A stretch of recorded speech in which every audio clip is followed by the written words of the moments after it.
Hi, it's Corinne here, Culture Vultures, and today is the 1st of April. Well, I'm not going to mention any April Fools at all. Anyway, this weekend it's also Easter, and it's a Christian religious event called Pascha or Resurrection Sunday. And it's a Christian festival and holiday commemorating the resurrection of Jesus from the dead. We also give out Easter eggs, and the eggs an ancient symbol of a new life that was associated with pagan festival celebrating spring. But from a Christian point of view, Easter eggs are supposed to represent Jesus emerging from the tomb and the resurrection. So my next thing is it's going to be the question for the chat. And what it is, on April the 3rd, it's National Find a Rainbow Day, which I thought was lovely. So each year on the 3rd of April, that you challenge us to look into the sky and find a colourful ray of hope cast across it. There are many people that see rainbows as artistic masterpieces in the sky. To others, it's a sign of hope, and to many, a sign of promise. It can be all three: beauty, hope and promise.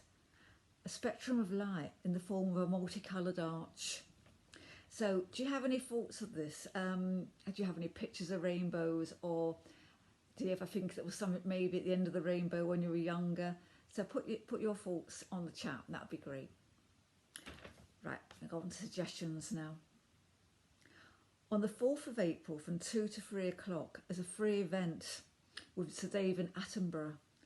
And you join for the conversation with Sir David, and he'll be discussing with Liz Bonham his hopes for our planet. And after the discussion, Sir David will be answering some of your questions about conservation. So the link's there, Eventbrite, and if you want to do that, that's great. The next one after that is London Handel Festival. That's on the 5th of April. And you join for a unique and groundbreaking performance of Handel's masterpiece, blending live and virtual. So they've got a conductor who will lead the star soloists and an alumni of International Handel Singing Competition. And the London Handel Orchestra is also live from St George's, Hanover Square in London Mayfair, Handel's own church apparently. And the choruses have been prepared and pre-recorded by 15 choirs, and it includes Sing at Home chorus, totaling some 500 singers from all over the world, which will be integrated digitally into the overall performance.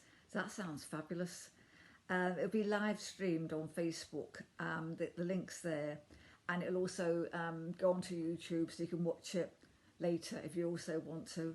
And there's also a performance for the live streamed event that was on the 3rd of December last year. So if you want to look at that, all the links are there. So there's that one. The next one is the Gun Helm Museum. And this is really good, actually. I was suggested this by somebody, and it's a great site where you can go and look at all sorts of books on art or history, and you can't take them out, obviously. So, but you can just look at them, and you'll bring the book up. You click on a book, and you can read right through it. I thought that was really handy if you wanted to sort of have a decide before you went and bought a quite expensive art book or whatever.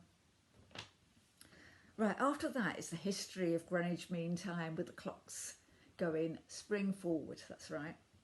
So a Greenwich Mean Time is a yearly average or mean of the time each day when the sun crosses the prime meridian at the Royal Observatory in Greenwich. It's called British Summertime now, but this gives you the story of how Greenwich Mean Time first started and why. So that's there. That's actually in the Greenwich Observatory site. After that, I've got as a lovely one I went to see. It was a school integration again, and this was Shahnameh. And it's the Book of Kings in 940 AD in Paz, on the outskirts of the city of Tus in northeastern Iran. A boy was born there, and he grew up to become the creator of a palace made entirely of Persian poetry His name was Fudwesi, and his masterpiece is called the Shamanar, the Book of Kings, more than the Book of Kings. And there'll be some stories on this video, and it contains stories and wisdom within the book. For example, we look at the story of a boy who's considered an outcast because he is born with white hair and white eyelashes. So is today's society more able to accept and embrace differences? So have a look at this. It is really nice, and it's as I said, that I watched it live, and this is you can just drop into YouTube and watch it when you like. So that was a good one.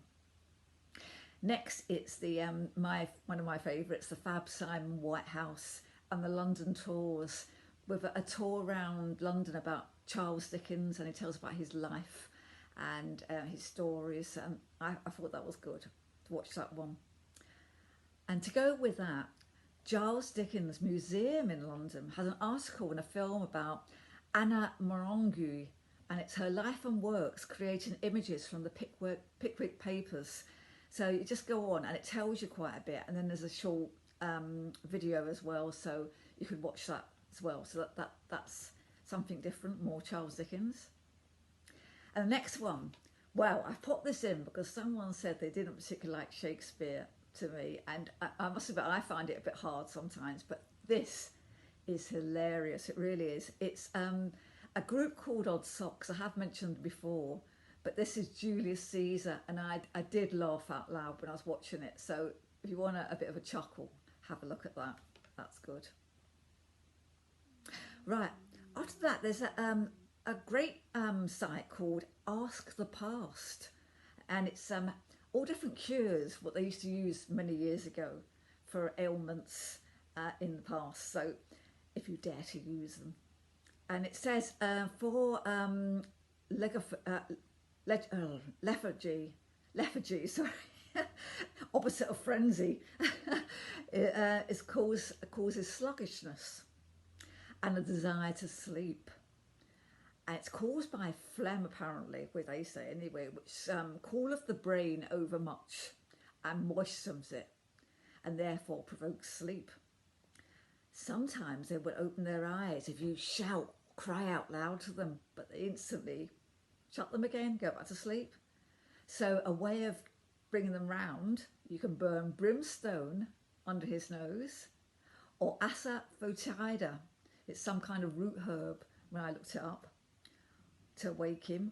Or, I mean, I love this bit, you may safely put a whole spoonful of mustard in his mouth at once. I think that would wake them up, wouldn't it? But there's a few other cures there which that they actually told people to do this, so that's quite a good site to have a look at.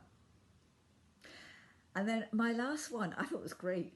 It's a different artist, and this artist is a pufferfish in the ocean, and he's quite a boring type looking fish apparently, but his dedication to produce art caused him to work 24 hours a day for a whole week, and he does this so he can attract a mate.